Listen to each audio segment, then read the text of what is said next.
Crews dumped truckloads of oyster shells into Charlotte Harbor today to help boost water quality and help our fish and anglers. The shells act as a natural filter to get toxins out of the ecosystem. Florida dumped 500,000 tons of oyster shells into the ocean. And what happened next shocked everyone. What looked like waste turned into something no one expected. And it might change how we rebuild entire ecosystems. After diners eat oysters, the restaurant usually throws out the shells, but now some restaurants are donating them to help save the oceans. The experiment everyone thought would fail. Between 2007 and 2024, Florida quietly carried out one of the most controversial environmental experiments in its history. The idea sounded almost too simple.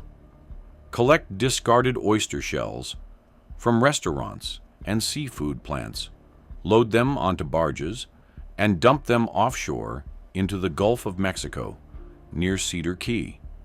Over 500,000 tons of them. These weren't carefully engineered structures. They were scraps, leftovers from meals, waste from processing plants, dumped into the ocean with a hope, not a guarantee. The backlash came instantly. Environmental groups called it reckless dumping disguised as conservation, warning the shells could suffocate marine life. Fishermen feared currents would be disrupted, and fishing grounds passed down. 4 generations would be destroyed. But the Florida Fish and Wildlife Conservation Commission moved forward anyway. Their reasoning was blunt. These shells were going to landfills regardless. If there was even a small chance they could help rebuild reefs, it was worth trying. Even the scientists behind the project didn't expect much. So when monitoring teams returned just 18 months later, they weren't expecting a breakthrough. They were preparing to confirm everyone's fears. Instead, they found life already forming. Marine organisms colonizing the shells at speeds no one had ever documented before. The invisible beginning. The transformation started with something you couldn't see. Within days of the shells hitting the ocean floor, bacteria began covering their surfaces, forming thin biofilms, living layers that turned dead shell into active habitat. This wasn't random growth. It was structured, organized. Oyster shells are made of calcium carbonate.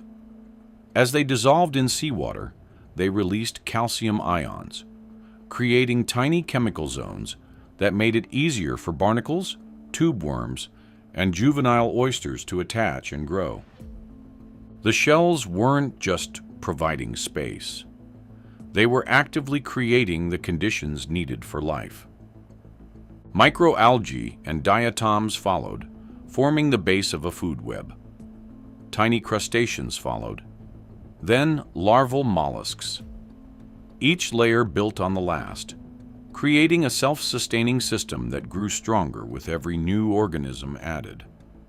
The Gulf's sandy seabed couldn't support this kind of life before.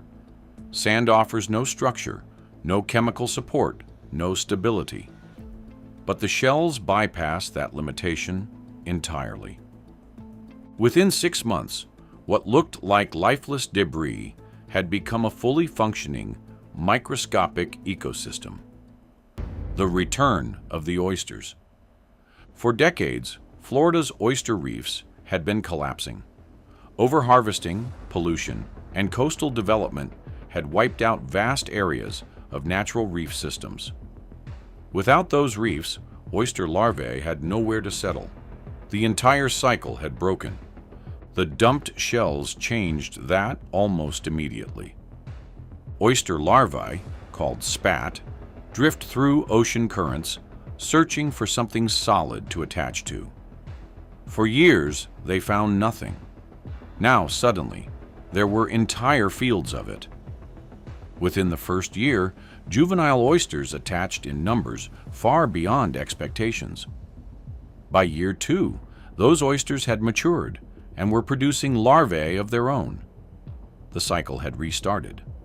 By year 3, densities reached 847 oysters per cubic meter, while nearby sandy areas still had almost none.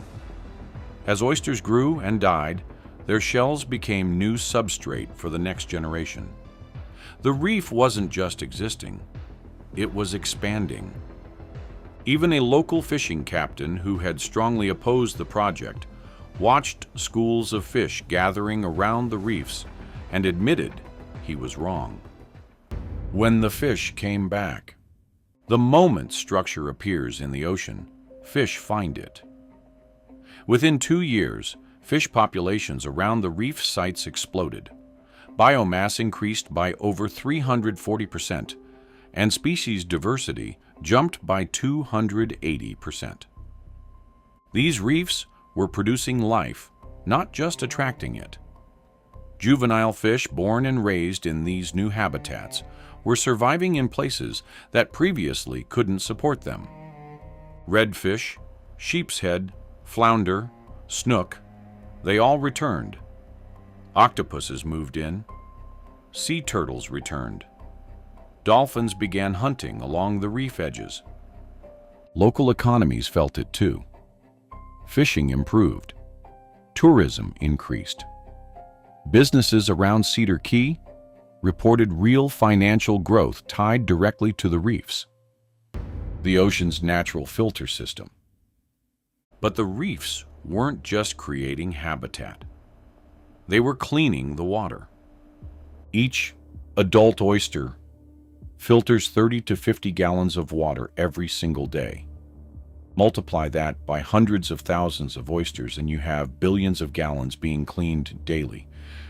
Oysters actively remove phytoplankton, silt, and organic debris, the exact components that cloud water and fuel harmful blooms, while also trapping nitrogen and phosphorus, directly interrupting the cycle that leads to algal overgrowth and oxygen depletion.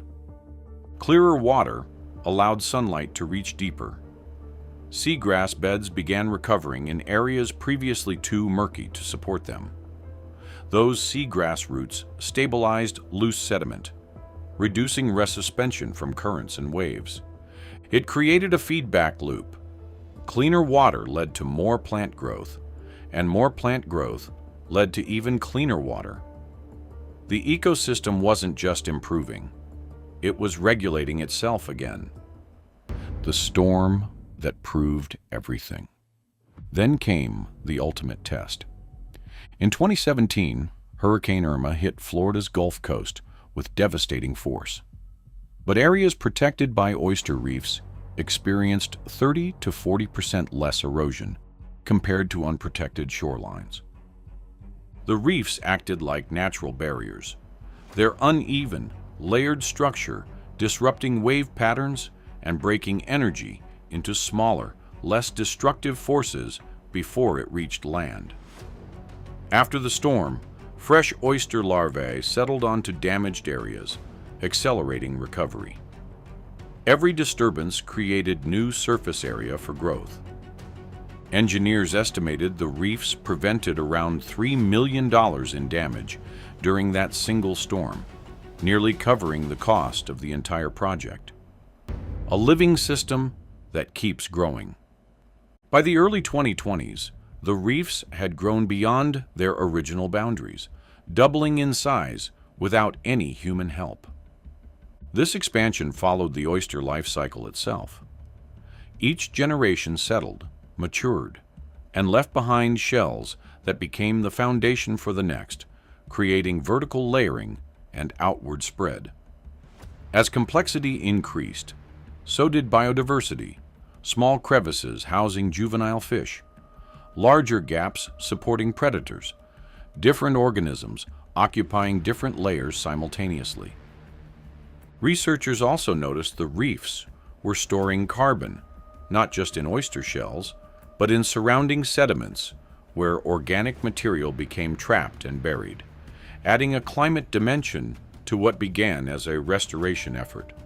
What started as discarded waste had turned into a self-sustaining system, one that filtered water, protected coastlines, supported biodiversity, and kept growing without ongoing human input.